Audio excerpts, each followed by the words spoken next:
இன்றைக்கு நம்ம ஒரு டிஃப்ரெண்டான ஒரு ஆங்கிளில் நம்ம இன்னைக்கு ஒரு விஷயத்த பார்க்க போகிறோம். நம்ம எல்லாரோட லைஃப்லேயும் ஆண்டவர் ஒரு பிளான் வச்சிருக்கிறாரு. சில நேரங்களில் ஒரு ஐடியா நமக்கு கொடுப்பாரு. சில நேரங்களில் ஒரு தரிசனமாக ஆண்டவர் நமக்கு கொடுப்பார். சில பேருக்கு மினிஸ்ட்ரி ஆரம்பிக்கணும் அப்படிங்கிற ஒரு பேர்டன், ஒரு உள்ளுக்குள்ளாக ஒரு குத்துதல் இருந்து கொண்டே இருக்கும். சில பேருக்கு பிஸ்னஸ் செய்யணும் அப்படிங்கிற ஒரு மனசுக்குள்ள ஒரு எண்ணம் ஆண்டவர் கொடுத்துட்டே இருப்பார். ஆனால் இந்த பிளானை நம்ம செயல்முறைப்படுத்துறதுக்கு நம்ம ஆரம்பிக்கும் போது சில பிரச்சனைகள் வந்துகிட்டே இருக்கும். இது உன்னால முடியாது, இது செய்யறதுக்கு உன்கிட்ட பணம் இல்லை, சுத்தி இருக்கிறவங்க என்ன பண்ண மாட்டாங்கன்னா கண்டிப்பா சப்போர்ட் பண்ணவே மாட்டாங்க. இது தேவனோட சித்தம் தானா, நீ தவறா கேட்டிருப்ப, இது ஆண்டவரோட சித்தம் இல்லை, ஆண்டவரோட சித்தம் இருந்துச்சு அப்படின்னா இதுல பிரச்சனை வராதே, எல்லாமே ஸ்மூத்தா தானே போகும். இந்த மாதிரி நிறைய டவுட்ஸ் என்ன ஆயிரும்னா நமக்குள்ள வர ஆரம்பிச்சிடும். அந்த டவுட்ஸ் எல்லாம் வந்த உடனே நம்ம என்ன நினைப்போம் அப்படின்னா, இது ஆண்டவரோட சித்தம் இல்லை போல அப்படின்னு சொல்லிட்டு என்ன பண்ணிடுவோம், தேவன் கொடுத்த திட்டத்தை என்ன பண்ணிடுவோம், விட்டுட்டு பின்வாங்கி போற நபரா காணப்படுவோம். இந்த நாள்ல இதை பத்தி தான் நம்ம டீட்டெயிலா நம்ம இன்றைக்கு வீடியோல பார்க்க போறோம். இந்த காலை ஜெபத்தின் மூலமாக ஆண்டவர் நிச்சயமா உங்களோடு கூட பேசுவார். நீங்க ஸ்கிப் பண்ணாம முழுசா பாருங்க.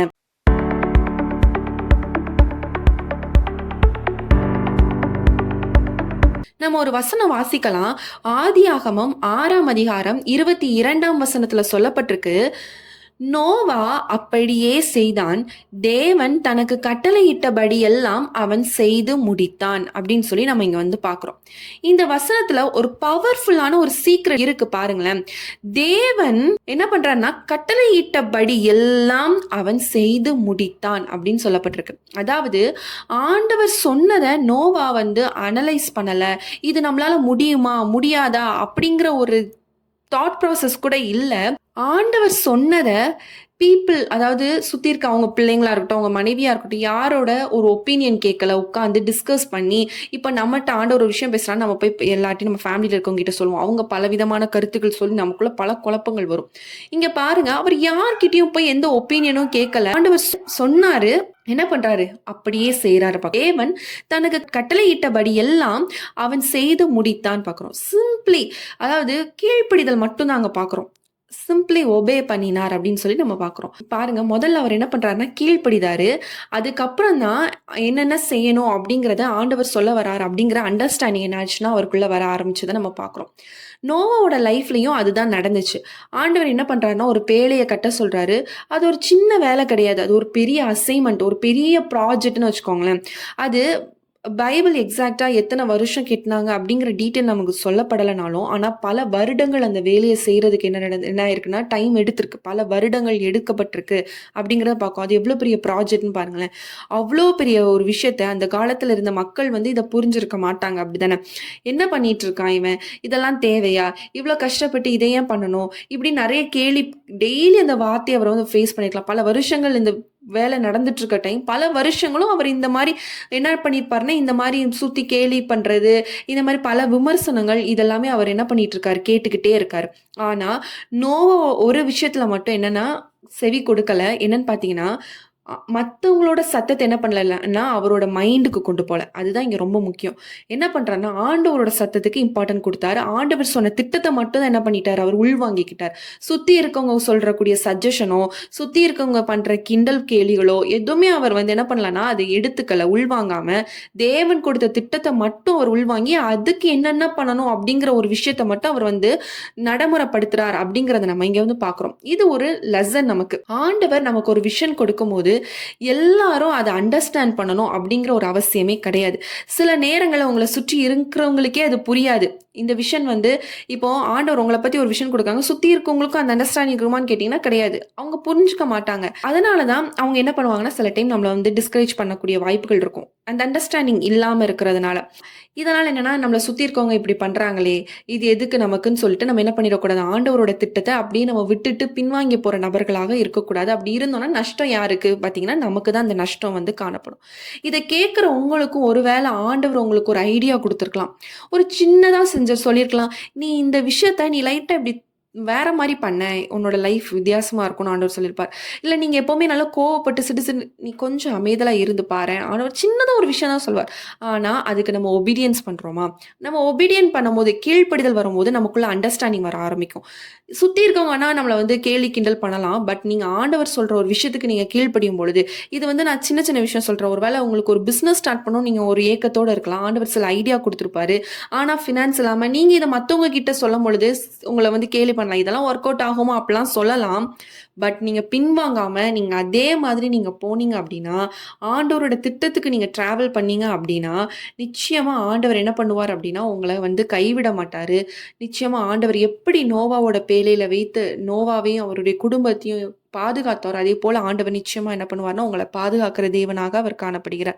இந்த நாள்லயும் மனுஷங்க சொல்ற சத்தத்த கேட்டு, ஆண்டவரோட திட்டத்த நீங்க கைவிட்றவே கூடாது. இவங்க இப்படி சொல்றாங்களே, இது எதுக்கு? ஒருவேளை இது ஆண்டவர் சித்தம் இல்லையோன்னு போட்டு உங்களையே போட்டு என்ன பண்ணக்கூடாதுன்னா, குழப்பக்கூடாது. இந்த குழப்பம் அப்படிங்கிறது உங்களுடைய இருதயத்துக்குள்ள வரக்கூடாது அப்படிங்கிறத ஆண்டவர் இன்று உங்ககிட்ட பேசிக் கொண்டிருக்கிறார். இந்த நாள்லருந்து கூட நம்ம இதற்காக நம்ம ஜெபிக்க போறோம். ஆண்டவரே, எனக்காக நீங்க நெறைய திட்டம் குடுத்துருக்கீங்க. என்ட்ட வெளிப்படுத்திருக்கீங்க. ஒருவேளை நான் அதுக்கு இம்பார்ட்டன்ஸ் குடுக்காத நபரா கூட இருந்திருப்பேன். அதுக்கு என்னென்ன செய்யணுமோ அத செய்யாத ஒரு நபராக கூட இருந்திருப்பேன். அதுக்கான ஸ்டெப்ஸ் கூட நான் எடுத்து வைக்காத நபரா இருந்திருப்பேன். அத பத்தி ரிசர்ச் பண்ணியிருக்க மாட்டேன். ஆண்டவர் என்கிட்ட என்ன சொல்ல வரார்? ஒரு விஷயம் சொல்லியிருந்தார்ன்னா, இத நான் எப்படி எப்படி பண்ணணும் அப்படிங்கிற ஒரு ஒரு என்ன தயாரிப்பே எனக்குள்ள இல்லாம இருந்திருக்கலாம். இந்த மாரி அசட்டை பண்ற நபரா இருந்திருக்கலாம். ஒரு கீழ்ப்படிதல் இல்லாம இருந்திருக்கலாம். இல்ல நான் கீழ்ப்படிறேன். பட் ஆனா எனக்கு வந்து அது எப்படி லீட் பண்ணி கொண்டு போணும்னு தெரியாம இருக்கு அப்படின்லாம் நீங்க கவலையோடு இருக்கீங்கன்னா, இன்று நம்ம ஜெபிக்க போறோம்.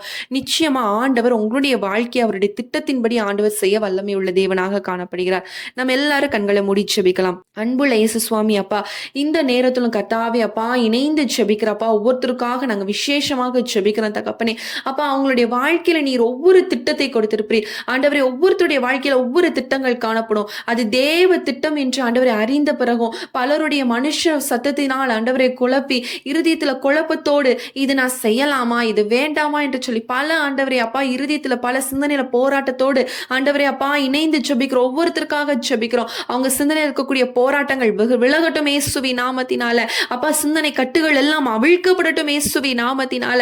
அப்பா உங்க சித்தத்தை செய்ய விடாதபடி தடுக்கிற அந்த பயம் என்கிற உணர்வு மாறட்டும் ராஜா. அந்த பயத்தை உடைத்த ஆண்டவரே அவங்க ஆண்டவரே ஸ்தோத்திரம் ஃபர்ஸ்ட் ஸ்டெப் எடுத்து வைக்க உதவி செய்யுங்க. தேவனுடைய வல்லமையை அவங்க புரிந்து கொள்ள உதவி செய்யுங்க. ஆண்டவரே உங்களுடைய திட்டத்திற்கு அவங்க விட்டு கொடுக்க உதவி செய்யுங்க தகப்பனே. ஆண்டவரே நீர் அற்புதத்தை செய்ய வல்லவராக இருக்கிறீர். இன்றைக்கு நீங்க அவங்களை கொண்டு வைத்திருக்கிற திட்டங்கள் ஆண்டவரே நீர் குறித்த தரிசனங்கள் எல்லாவற்றையும் அவங்களுடைய வாழ்க்கையில் நிறைவேறட்டும். ஆண்டவரே அவங்களே அதற்கு தடையாக இருப்பார்களானால் இயேசுவை இந்த நாள் ஆண்டவரே அப்பா ஆண்டவரே அப்பா விட்டு கொடுத்து ஜெபிக்கிற ஒவ்வொருத்தருக்காக ஜெபிக்கிறோம். ஆண்டவரே தன்னையை அர்ப்பணித்து ஜெபிக்கிற ஒவ்வொருத்தருக்காக ஜெபிக்கிறோம். கர்த்தர் நீர் அவர்களுடைய வாழ்க்கையில் அற்புதத்தை செய்வீராக, அதிசயத்தை செய்வீராக, ஒரு விடுதலை நீர் உண்டாக்க வேண்டுமா நாங்க ஜெபிக்கிற தகப்பனே. தேவ திட்டம் வெளிப்படட்டும். ஆண்டவரே சத்ருவானவன் அவர்களுக்கு விரோதமா எந்த ஆண்டவரே ஸ்தோத்திர ராஜா ஆண்டவரே கிரியைகளை செய்தாலும் அது ஆண்டவரே ஒன்றும் வாய்க்காமல் போகட்டும் இயேசுவின் நாமத்தினால. தேவ திட்டம் ஆண்டவரே ஸ்தோத்திர ராஜா செயல்படட்டும். அவங்களுடைய வாழ்க்கையில் ஆளுகை செய்யட்டும் ராஜா. தேவ திட்டத்தின்படி அவங்க நடக்க உதவி செய்வீராக. கீழ்ப்படிந்து வாழ உதவி செய்யுங்க. கீழ்ப்படிதல் வரணும் ராஜா. நீங்க ஒரு வார்த்தை சொல்லும் பொழுது அதை விட்டு விட்டு ஆண்டவரை உமக்காக நிலை நிற்கக்கூடிய பிள்ளைகளாக நாங்க ஒவ்வொருத்தரும் காணப்பட கர்த்தர் நீர் உதவி செய்யுங்க ராஜா. ஆண்டவரே உங்களுடைய சமூகத்துல நாங்க ஒப்பு கொடுத்து ஜெபிக்கிறோம். கர்த்தர் நீர் பொறுப்படுத்திக் கொள்ளுங்க, வழி நடத்துங்க. தாழ்த்தி ஒப்பு கொடுக்கிறோம் இயேசுவின் நாமத்தில் ஜெபிக்கிறோம் நல்ல பிதாவே, ஆமேன். இந்த நாளிலும் இந்த கீழ்ப்படிதல் இருக்கணும். ஆண்டவர் உங்களை குறித்து ஒரு திட்டத்தை சொல்லியிருக்காரு, ஒரு சின்ன விஷயத்தை வெளிப்படுத்தியிருக்காரு அப்படின்னா அதை நீங்கள் உட்காருங்க, ஆண்டவர் இடத்துல ஜெபிங்க. ஆண்டவரே நான் அடுத்தடுத்து என்ன செய்யணும்னு எனக்கு சொல்லுங்கப்பா, நான் என்ன சரண்டர் பண்ணுறேன், உங்களுடைய வார்த்தைக்கு நான் கீழ்ப்படுகிறேன் அப்படின்னு நீங்கள் ஆண்டவர் இடத்துல நீங்கள் ஒப்பு கொடுத்து ஜெபிக்கும் பொழுது நிச்சயமாக ஆண்டவர் உங்களுடைய வாழ்க்கையில் அடுத்தடுத்த கட்டத்துக்கு நிச்சயமாக உங்களை கொண்டு போவார். பயம் அப்படிங்கிற உணர்வை தூக்கி போடுங்க. ஒருவேளை பெரிய திட்டத்தை ஆண்டவர் கொடுத்துருக்கலாம், என்னால் எப்படி முடியும் அப்படின்னு சொல்லி நீங்கள் பயப்படாமல் அந்த திட்டத்தை செயல்படுத்தக்கூடிய நபராக நீங்க மாறும் பொழுது நீங்க பலருக்கு கொடுக்கிறவர்களாய் நிச்சயமா ஆண்டவர் உங்களை மாற்றுவார். இந்த வீடியோ உங்களுக்கு ரொம்ப ஆசீர்வாதமாக இருந்திருக்கும் அப்படின்னு நான் சொல்லி கர்த்தருக்குள் விசுவாசிக்கிறேன். கண்டிப்பா நீங்க அநேகருக்கு ஷேர் பண்ணுங்க. இந்த வீடியோ புதுசா பார்த்துட்டு இருக்கீங்க அப்படின்னா நீங்க வந்து சப்ஸ்கிரைப் பண்ணிக்கோங்க. டெய்லி காலையில நம்ம வந்து 5:30 மணிக்கு நம்ம வந்து மார்னிங் வித் ஜீஸ் சேனல்ல நம்ம வந்து ப்ரேயர் வீடியோ போட்டுட்ருக்கோம். நீங்கள் இது பாருங்க. உங்களுக்கு ஜப குறிப்புகள் ப்ரேயர் பாயிண்ட்ஸ் இருக்கும் அப்படின்னா ஸ்க்ரீனில் தெரியக்கூடிய வாட்ஸ்அப் நம்பருக்கு நீங்கள் மெசேஜ் பண்ணுங்க, இல்லைனா வாய்ஸ் நோட் பண்ணுங்க. கண்டிப்பாக நாங்கள் உங்களுக்காக ஜெபிக்கிறோம். மீண்டும் உங்களை அடுத்த ஒரு ப்ரேயர் வீடியோவில் சந்திக்கிறேன். கர்த்தர் உங்களை ஆசீர்வதிப்பாராக. ஆமேன்.